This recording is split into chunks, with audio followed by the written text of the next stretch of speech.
আমার দেবিদ্বারে তিনজন তরতাজা মানুষ কিছুক্ষণ আগে মৃত্যুবরণ করেছে এবং তাদের এখন জানাজার প্রস্তুতি নিচ্ছে এবং এটি দেবিদ্বারের প্রতিনিয়ত ঘটনা। বাংলাদেশে কোনো সড়ক নেই, বিভাগীয় শহরের দুইটা বিভাগীয় শহরকে যুক্ত করেছে, কিন্তু সেই রাস্তার প্রশস্ত হচ্ছে মাত্র 18 ফিট। মাননীয় স্পিকার, আমি কুমিল্লা এবং সিলেট মহাসড়কের কথা বলছি। মাননীয় স্পিকার, কুমিল্লা এবং সিলেট মহাসড়ক যেটা ময়নামতি, দেবিদ্বার, জাফরগঞ্জ, কংসনগর হয়ে ব্রাহ্মণপাড়া, কুটিচমুহনী গিয়েছে, এই রাস্তাটা একটা মহাসড়ক, যে রাস্তা দিয়ে 10 লক্ষ মানুষের যাতায়াত এবং যেটা দুইটা উপজেলাকে ব্রাহ্মণপাড়া, বুড়িচং এবং দেবিদ্বারকে সংযুক্ত করেছে। যেখান থেকে চিটাগং থেকে যদি আপনি সিলেটে যেতে হয় অথবা সিলেট থেকে যদি চিটাগংয়ে আসতে হয়, একমাত্র রাস্তা যেটা মাত্র মাননীয় স্পিকার 18 ফিট। এই 18 ফিট রাস্তা দিয়ে প্রত্যেক দিন এটা মৃত্যুর মিছিলে সেটা পরিণত হয়েছে।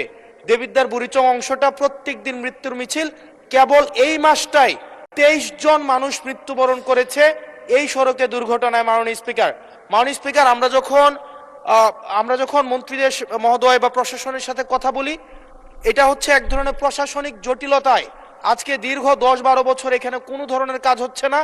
আমি আপনার দৃষ্টি আকর্ষণ করছি, আপনার মধ্য দিয়ে মন্ত্রী মহোদয় নিশ্চিত করবেন কি কবের মধ্যে এই মৃত্যুর মিছিল থামবে এবং এই মহাসড়ককে, এটা লাইন অফ ক্রেডিটের আন্ডারে 6 লেনে হওয়ার কথা থাকলেও এটা মাত্র 18 ফিট হয়ে আছে। মাননীয় স্পিকার, এটা আমি এলাকায় মুখ দেখাইতে পারি না। এলাকার মানুষ, ধন্যবাদ মাননীয় সদস্য, আমাকে এখন বেঁধে রাখবে। মাননীয় স্পিকার, আপনার মাধ্যমে মন্ত্রী মহোদয়কে যদি আপনি একটা রুলিং দিতেন এই বিষয়ে যেন উনি যথাযথভাবে ব্যবস্থা নেয়।